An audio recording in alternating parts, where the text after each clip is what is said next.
আমার আজকে প্রতিবাদ হচ্ছে দীপু চন্দ্র দাসকে নিয়ে। এই মুখে এখন প্রচণ্ড বাজে ভাষা আসছে। নবী সম্পর্কে কিছু জানেন? আমি একটা হিন্দু ছেলে হয়ে কিছু শতাংশ জানি। আমি রিসার্চ করে জানতে পেরেছি এই নাপ্তের মতো একটু দাড়ি রেখে নিজেকে কি মনে করে সে আল্লাহর এক শ্রেষ্ঠ ধর্মশীল মানুষ? হ্যাঁ, আল্লাহ সম্পর্কে জানে কি? কোরআন কোনোদিন পড়েছে? কোরআনে লেখা রয়েছে হিংসা সম্পর্কে। তুমি যেখানে হিংসা সম্বন্ধে জড়িয়ে যাচ্ছ, তুমি কিন্তু সমাজের কোনো দৃষ্টি মনোভাবপূর্ণ সম্পূর্ণ কাজ করতে পারবে না। কারণ তোমার মনে তোমার লালসা চলে আসছে। তোমার মনে যখন লালসা চলে আসছে, তখন তুমি সেই কাজটা স্বয়ং সম্পূর্ণ করতে পারবে না।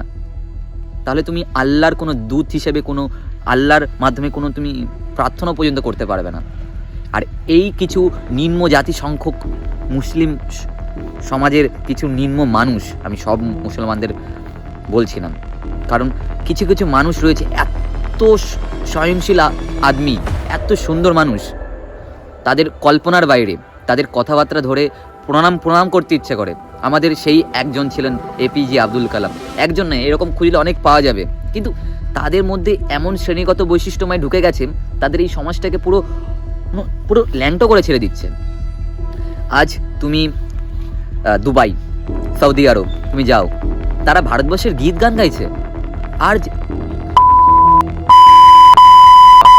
রাজ্য যে শালা সে বন্দুকের নলের ডগা থেকেও ছোট, সে আজ ভারতকে হুমকি দিচ্ছে। তাদের ছোট ছোট সেই তালপাতা সেপাইরা হুমকি দিচ্ছে ভারতবর্ষের 7 স্টার দখল করবে। ক্ষমতা আছে? যদি জানিস তো, এক মাঘে শীত যায় না। এই যে তোরা এত দূর জল গড়াচ্ছিস, এই জলটা কোথায় পৌঁছাবে জানিস? না, আজকে কোনো ছোট ওই বাচ্চাদের মতো কথা বলবো না যে ফারাক্কার বাঁধ খুলে দেবো, জলে ডুবে যাবে। আরে ভাই, তোদের জলে ডুবে গেলে আমাদের হিন্দু ভাই বোনগুলো জলে ডুবে যাবে। সেইগুলো করবো না, সেগুলো করে কোনো লাভ হবে না। তোরা যে আজকে করছিস, আমি যে কলেজে পড়ি, আমি একজন স্টুডেন্ট, আমি স্টুডেন্ট হিসাবে এই সব আমার যেটা খারাপ লাগে, আমি সেটার বিরুদ্ধে আমি মানে 100 বার প্রতিবাদ আমি করব। এটা আমার লিগাল অধিকার রয়েছে। আমি ভারতবর্ষের জনতা হিসেবে আমার এটা অধিকার রয়েছে। আমি সেই সব মানুষকে ধিক্কার জানাই যারা এই আওয়াজ তুলবে না। কে মারা গেল, কে চলে গেল, আমার দেখার দরকার নাই। আরে ভাই, জাগো, একসঙ্গে জাগো। সমাজ ভীষণ বিচিত্রময়। এই বিচিত্রময় তুমি যদি লালুর মতো ঘুরে বেড়াও, তোমায় কেউ পাত্তা দেবে না। আজকাল দেখছো ট্রেন্ড চলছে, জামা পরে ঘুরে বেড়াচ্ছে, কেউ পাত্তা, জামা খুলে ঘুরে বেড়াও, পাত্তা দেবে তোমাকে? মার্কিং মেয়েরা শাড়ি পরে কেউ দেখবে না, গেঞ্জি পরো দেখবে। এখানে চলে আসছে বুঝতে পারছি, কিন্তু কিছু মানুষদের মনোভাবনা পাল্টাতে গেলে এইগুলো ইঙ্গিত করতে হয়। আজকে জানি আমি এই ভিডিওটা করছি, আমার পাড়া প্রতিবেশীও দেখবে, আমি গালাগাল দিয়েছি, হয়তো আমি তাদের সঙ্গে চোখে চোখ রাখতে পারবো না, কিন্তু হ্যাঁ, আমি এটাও বুক থাবড়ে বলতে পারবো যে আমি আওয়াজ তুলেছি। না, আমি কোনো স্ক্রিপ্ট লিখে বলছি না, আমি আমার মন থেকে বলছি যে এই বাংলাদেশি এই ছোট ছোট নাপতে চোদা মালগুলো কি হওয়া উচিত। এরা বলে ভারতবর্ষকে দখল করবে, এরা আজ হিন্দু কমিউনিটিকে শেষ করে ওদের দেশ সৃষ্টি করবে। কি ভাবছে ওরা? বাংলাদেশে 33% হিন্দু রয়েছে, তারা সেফ নাই। তারা এই দেশে আসার জন্য এই করছে। আমার একটা স্বরাষ্ট্র মন্ত্রণালয়ের কাছে নিবেদন, ভারতবর্ষের আমি অত কিছু জানি না, আমার অত কিছু জানা নাই, তাদেরকেও যদি আমি ভুল করে কিছু বলে থাকি, আমি তাদের কাছে আগে ক্ষমা প্রার্থী। এই যে আমাদের যে ভাই বোনেরা রয়েছে, তারা সুরক্ষা নয়, তাদের জন্য কিছু করা হোক। আমি বলবো না যে গেট খুলে দাও, তাদেরও যদি মানে কি বলবো, বর্ডারের গেট খুলে দেওয়া হোক, না আমি সেটা বলবো না। তারা যদি আসতে চায়, তাদের জন্য একটা সুযোগ দেওয়া হোক। এই যে সিএএ, এসআইআর এইসব চালু হলো, মানুষদের সুযোগ দেওয়া হলো, যারা 24 সাল পর্যন্ত এসছে তাদেরও সুযোগ দেওয়া হয়েছে থাকার, কিন্তু আরেকবার সুযোগ দেওয়া হোক, আরেকবার অপরচুনিটি দেওয়া হোক। কিন্তু কারণ এই মানুষগুলো যে এত নৃশংসভাবে এই যে হাতে তরোয়াল তুলে মারছে, দীপু চন্দ্র দাসকে কীভাবে মারা হলো? সে একজন ফ্যাক্টরির কর্মচারী, সে তার ধর্মনিরপেক্ষ নিয়ে কি বলেছে না বলেছে সেটা আমার জানা নাই। কারণ সে যদি বলেও থাকে, সেই জিনিসটা আইনের সপক্ষে নেবে, কেন নিজের হাতে আইন তুলে নেবে? জয় হিন্দ এভরিওয়ান। তো আজকের সবাইকে বলে দেওয়ার কোনো কথাই নেই যে কী নিয়ে ভিডিওটা হতে চলেছে। এই যে কিছু নির্লজ্জকর মানুষ, এদের ভাবধারা এখনও সেই ঔরঙ্গজেব আমলের রয়েছে। এরা চায় রক্তের পর রক্ত, মানে এদের মন মানসিকতা এমন একটা দিকে পৌঁছেছে, এরা হচ্ছে দেখতে চায় রক্ত যেখানে সেখানে ওরা আছে। মানে এদের বর্ণ পরিচয়ের পৃষ্ঠাতেও রক্ত লেগে রয়েছে। যেই দেশে ছোট থেকে বই না ধরিয়ে হাতে যদি অস্ত্র ধরিয়ে দেয়, সেই দেশ উন্নতি করতে পারবে? ওই দেশটা নির্ভরশীল তাদের প্রবাসীদের জন্য, বাংলাদেশটা নির্ভরশীল ওদের প্রবাসীর জন্য। ওদের যে কারেন্সির ইন্ডিয়ান টাকায় কনভার্ট করলে হয়তো 84-79 টাকা হবে, তোরা কি ভাবছে ওদের কারেন্সি থাকবে? যত জিনিসপত্র যা যায় এখান থেকে, সেগুলো যাওয়া বন্ধ হয়ে যাবে।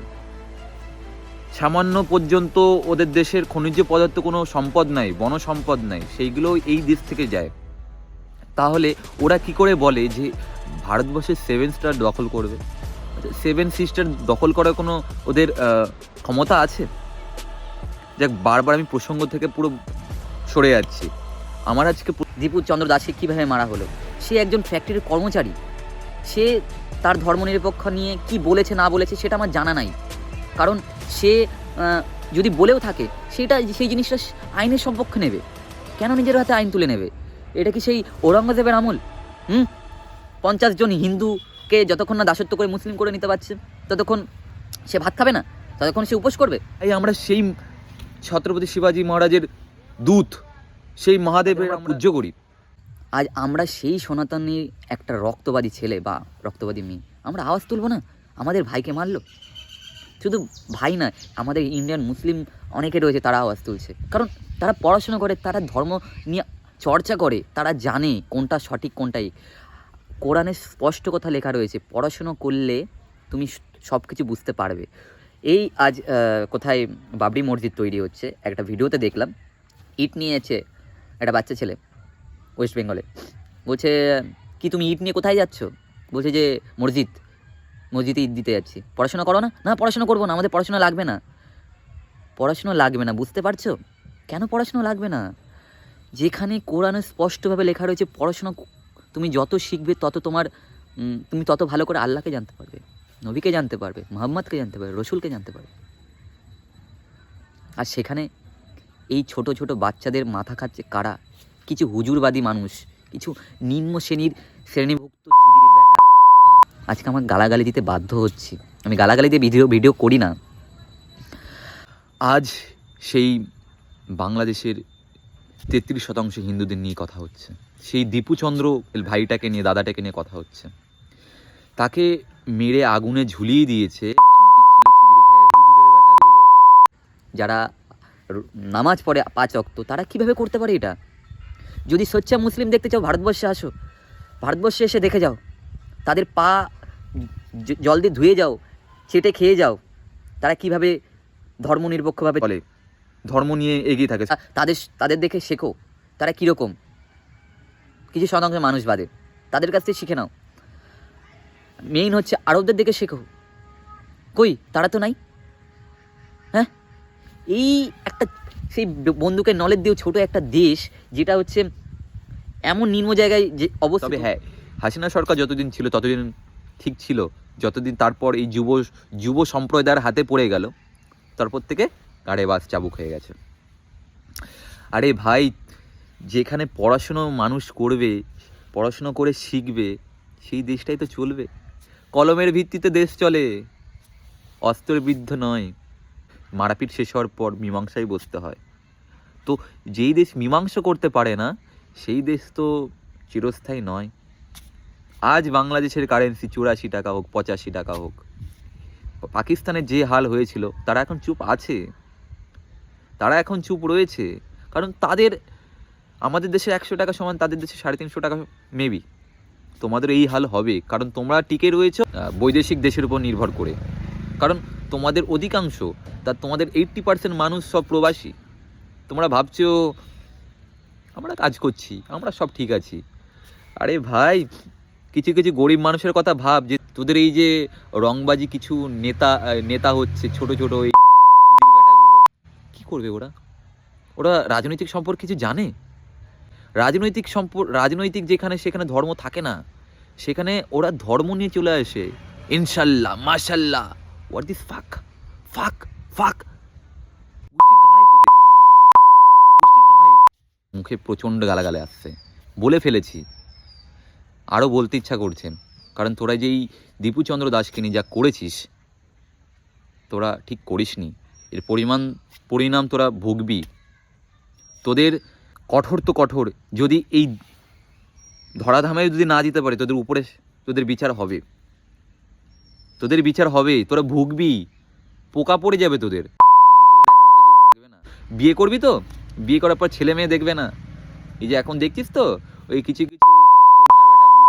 বলে এসে ভারতবর্ষকে দখল করবে। ভারতবর্ষের ইকোনমি জানিস কত মানুষ বাস করে? জানিস 142 কোটি মানুষ বাস করে। হ্যাঁ, আমাদের দেশের 40% যদি মুসলিম হয়, 40% যদি মুসলিম হয়, তোদের দেশে সেগুলো মুতে দিলে সব বেঁচে যাবে। সেগুলো বলতে চাইছে না, এগুলো বাচ্চাদের মতো কথাবার্তা। আমার জাতি, আমার ধর্মের মানুষদের যেরকমভাবে নিঃস্বভাবে হত্যা করা হচ্ছে, সেরকম সেইগুলো হলে তো আমি আওয়াজ তুলবই। আমি একটা আওয়াজবাদী ছেলে, যেখানে আওয়াজ আছে আমি সেখানে আছি। আমি আওয়াজ তুলতে জানি, আমি আওয়াজ তুলতে পারি। হ্যাঁ, আমি বেসিক্যালি ব্লগিং করি, ছোটো ছোটো মিনি ব্লগিং করি, কিন্তু আমি আওয়াজ তুলি নাই কাউকে ঠিক করার মতো। কিন্তু এই যে আমি একটা আওয়াজ তুলছি, এই আওয়াজটা 5 জনের কানে গিয়ে বাজবে, তারও হয়তো বুঝতে পারবে ছেলেটা কি বলতে চাইছে, ছেলেটা কি করতে চায়। একজনের দ্বারাই কিন্তু দেশ সামলানো যায় না। 5 জনের সঙ্গে 5 হাত মুঠো মুঠো করে করে এক একটা শক্তি, এক একটা মানুষ বলবান হয়, তারপর দেশ চলে। দেশ নেতা মন্ত্রীরা চালায় না, দেশ চালায় সাধারণ পাবলিক। হাসিনাকে তাড়ালো, তারপর কে? ডক্টর ইউনূস প্রধানমন্ত্রী করলো, এখানে না, বাংলাদেশে এনেছে, এনে প্রধানমন্ত্রী করেছে। 26-এ এলে পদে বাস, হাতে হেরিকেন হয়ে যাবে। ঠিক আছে, বাংলাদেশ না হিসেবে আমাদের মধ্যে যদি শ্রেণীভুক্ত করা হতো না, মনে হয় আমরা বিপদে পড়তাম। যাক, ওদের দেশ আলাদা করে দিয়েছে, ভালো করেছে। কিন্তু আলাদা করেও বা কী হলো? পাকিস্তানের থেকে বেইমান বেরিয়ে গেল। পাকিস্তান কি বেইমান? ছেলেগুলো আরও বেইমান, বাংলা ভাষায় কথা বলে বাংলার মাকে চলে। হ্যাঁ, ভগবানের কাছে প্রার্থনা করি, রামের কাছে প্রার্থনা করি, দীপু চন্দ্র দাসের আত্মার শান্তি কামনা হোক। এই যে তার শ্রদ্ধ বিবাহ করা, তার বউ বাচ্চা এরকমভাবে বলিদান দিল, আমার চোখে জল চলে আসছে। জল চোখে আসবেই, কারণ এরকম নৃশংসভাবে হত্যা করলো। সেই মানুষটা মরে গেছে, গাছে ঝুলিয়ে মারছে, তারা দিচ্ছে আল্লাহু আকবার। তোরা হাতে আইন কেন তুলে নিবি?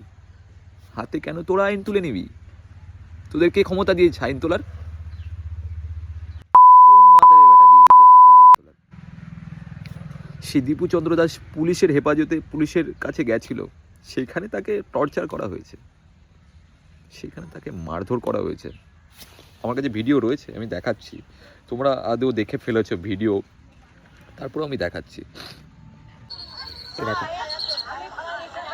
না, এটা হচ্ছে RWর এজেন্ট। RWর এজেন্ট, এই রিক্সাওয়ালা নাকি RWর এজেন্ট। RWর এজেন্ট হতে গেলে কি কি করতে হয় জানিস? ধুরন্ধর মুভি দেখেছিস কোনো জীবনে? ধুরন্ধর মুভিটা একবার দেখা। এই দেখো,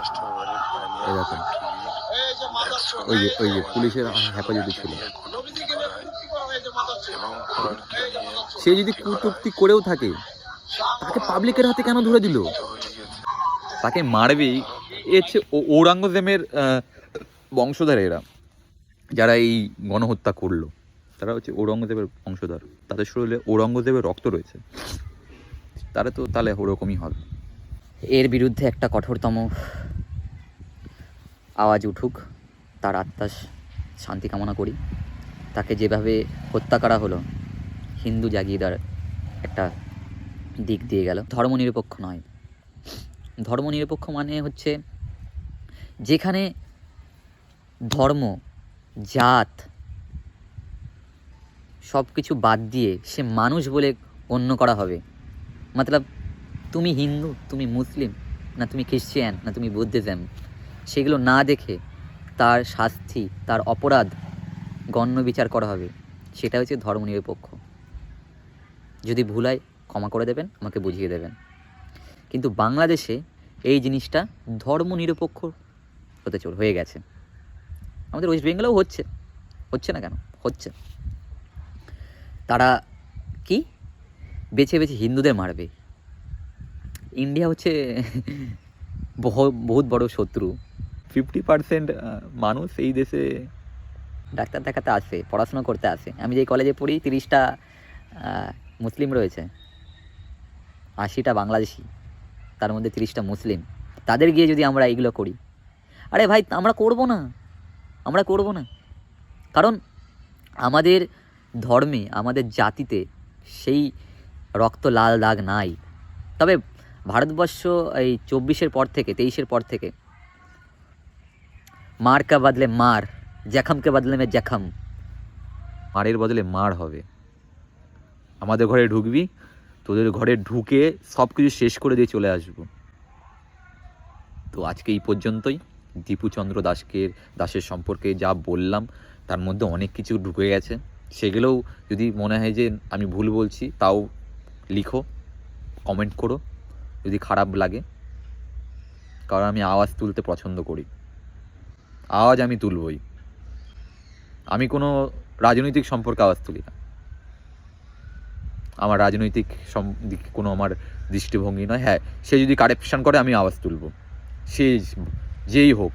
তোরা নিজেরাই জানিস তোরা একসময় হিন্দু ছিলিস, তোরা একসময় হিন্দুই ছিলিস। তোদের বাবার ঔরঙ্গজেব আমলে তোদের মেরে মেরে হিন্দু থেকে মুসলিম করেছে, কিন্তু তোরা মানবি না, তোরা জানিস না। তোরা সেই যদি জেনেও থাকিস সেটাকে তোরা ইগনোর করে বেরিয়ে যাস। আজ আর কিছুই বলবো না। সেই ভাইয়ের আত্মা শান্তি হোক। সেই হিন্দু ভাই দীপুচন্দ্র দাসকে, তার পরিবারকে আমি বিনম্র প্রণাম জানাই। তোমার ছেলে মরেনি, তোমার ছেলে একদিক থেকে বলতে গেলে শহীদ হয়েছে। কীরকম শহীদ? হিন্দুদের মনোভাবনার দিক থেকে আগুন জ্বলিয়ে জ্বলে ওঠার শহীদ। বুঝিয়ে দিয়েছেন শ্রেণীগত বৈশিষ্ট্য আর পরাধীনগত বৈশিষ্ট্য কীরকম, দাসত্ববাদী বৈশিষ্ট্য কেমন, বুঝিয়ে দিয়েছে মানবাধিকতা কীরকম। তো জেগে ওঠো, জেগে ওঠো, ভারতবর্ষের মানুষও জেগে ওঠো। তো জয় হিন্দ, ভালো থেকো, সুস্থ থেকো। এরকম আবার আওয়াজ তুলবো আমি। জয় হিন্দ।